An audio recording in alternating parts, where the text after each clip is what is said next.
Lovie Poe bridal shower. Ikakasal na sa foreigner fiancé. Isa sa mga kinagigiliwang artista sa Philippines showbiz na si Lovie Poe ay nag-celebrate na ng kanyang bridal shower sa United Kingdom bilang paghahanda sa magaganap na kasal nila ng fiancé na si Monty Glenn Cao. Kamakailan lamang inamin ni Lovie Poe na matagal na pala silang engaged ng kanyang boyfriend. Sa isang Instagram post ni Lovie Poe, inamin niya ang engagement nila ng kanyang boyfriend na matagal na nilang inilihim sa publiko. A couple of years ago, there were 2 coffees, 1 sunrise, and a ring.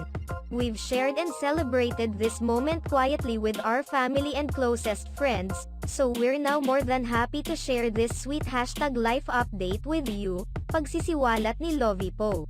Samantala, tila nalalapit na ang pagpapakasal ni